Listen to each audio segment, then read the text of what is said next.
Hello friends, ഇന്ന് നമ്മൾ നോക്കുന്നത് ഒരു പവർ പ്ലഗിൻ്റെ ഏരിയയിൽ നമ്മൾ വലിക്കുന്ന വയറുകളുടെ അതിൻ്റെ ഗേജ് കാര്യങ്ങൾ ഏതൊക്കെ കളർ കോഡൊക്കെയാണെന്ന് വലിക്കുന്നതിന് ഡീറ്റെയിൽസാണ് നമ്മൾ നോക്കുന്നത്. ഇത് നമ്മൾ വലിച്ചിരിക്കുന്ന വയറിന് 2.5 വയറാണ് വലിച്ചിരിക്കുന്നത്. 2.5 വയർ ഡയറക്റ്റായിട്ട് ഡി ബിയിൽ നിന്നാണ് വലിച്ചിരിക്കുന്നത്.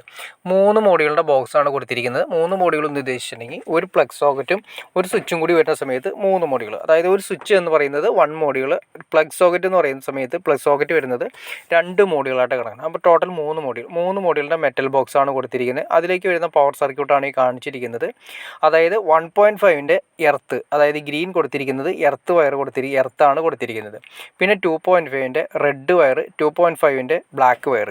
അപ്പോൾ ന്യൂട്രൽ, ഫേസ്, എർത്ത്. ന്യൂട്രൽ എന്ന് പറയുന്നത് ബ്ലാക്ക്, ഫേസ് എന്ന് പറയുന്നത് റെഡ്, പിന്നെ വരുന്നതെന്ന് വെച്ചിട്ടുണ്ടെങ്കിൽ എർത്ത് എന്ന് പറയുന്നത് ഗ്രീൻ ഏരിയ. ഇവിടെ നമ്മൾ കൊടുക്കാൻ ഉദ്ദേശിക്കുന്നത് വാഷിംഗ് മെഷീൻ്റെ ഏരിയ ആണ്. അതുകൊണ്ടാണ് വാഷിംഗ് മെഷീനിലേക്ക് വരുന്ന സപ്ലൈ ആണ് ഈ കാണുന്നത്.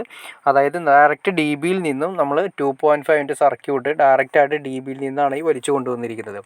അതിൻ്റെ തൊട്ടടുത്ത് തന്നെ വേറൊരു പ്ലഗിൻ്റെ പവർ പ്ലഗ് വരുന്നതിനും അതുപോലെ തന്നെ മോട്ടറിൻ്റെ സെക്ഷനോട് വരുന്ന ഒരു സ്വിച്ച് ബോർഡ് ഉണ്ട്. അതിലേക്ക് നമ്മൾ കൊടുത്തിരിക്കുന്നത് 2 സർക്യൂട്ടാണ് കൊണ്ടുവന്നിരിക്കുന്നത്. 2 സർക്യൂട്ട് നമ്മൾ നേരത്തെ പറഞ്ഞ പോലെ തന്നെ ഒന്ന് ഫേസ്, ന്യൂട്രൽ, എർത്ത്, പിന്നെ വരുന്നത് ഈ ഏരിയ അത്യാവശ്യം പുറത്തേക്കുള്ള ലീഡും കാര്യങ്ങളൊക്കെ വരുന്നതുകൊണ്ട് മാസ്റ്റർ ഉണ്ടാവും, അതുപോലെ തന്നെ ഇൻവെർട്ടർ സെക്ഷൻ ഉണ്ടാവും. അപ്പോൾ ഒരു സർക്യൂട്ടായി കഴിഞ്ഞു. അത് നമ്മൾ 2.5 തന്നെയാണ് കൊടുത്തിരിക്കുന്നത്. പിന്നെ അടുത്ത സെക്ഷൻ കണ്ടോ, സെപ്പറേറ്റ് മാറ്റിയിരിക്കുന്ന 2.5ൻ്റെ ഒരു നീലയും മഞ്ഞയും കൊടുത്തിരിക്കുന്നുണ്ടോ, അത് നമ്മൾ കൊടുത്തിരിക്കുന്നത് മോട്ടറിന് വേണ്ടിയിട്ടാണ് സെപ്പറേറ്റ്. അപ്പോൾ പവർ പ്ലഗിന് വേണ്ടിയിട്ട് നമ്മൾ കൊടുത്തത് ഫേസ്, ന്യൂട്രൽ, എർത്ത്, ഈ പറയുന്ന 2.5ൻ്റെ വയറാണ് കൊടുത്തത്.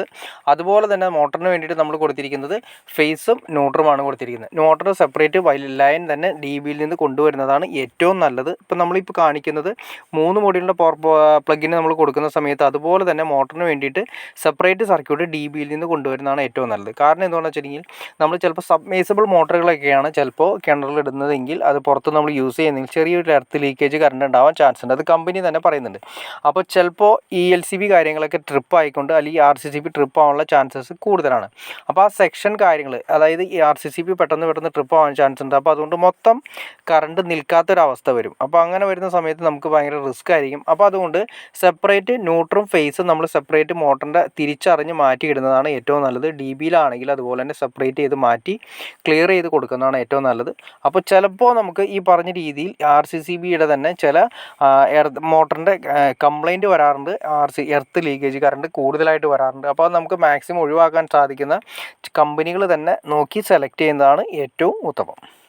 അപ്പോൾ നിങ്ങൾക്ക് ഏകദേശം പവർ പ്ലഗിൻ്റെ ആണെങ്കിലും വയറിൻ്റെ കളർ കോഡും കാര്യങ്ങളൊക്കെ ഏകദേശമൊക്കെ വലിക്കേണ്ട ഏകദേശം എങ്ങനെയാണെന്ന് നിങ്ങൾക്ക് ഏകദേശം ഒരു ഐഡിയ കിട്ടിക്കാണെന്ന് വിചാരിക്കുന്നു. ഇനി എന്തെങ്കിലും ഡൗട്ട്സ് കാര്യങ്ങളുണ്ടെങ്കിൽ തീർച്ചയായിട്ടും കമൻറ്റ് ചെയ്യാനും മടിക്കരുത്, ഷെയർ ചെയ്യാനും മടിക്കരുത്, സബ്സ്ക്രൈബ് ചെയ്യാനും മടിക്കരുത്. ഓക്കെ ഫ്രണ്ട്സ്, അടുത്ത വീഡിയോയിൽ കാണുന്നവരെ ഓക്കെ.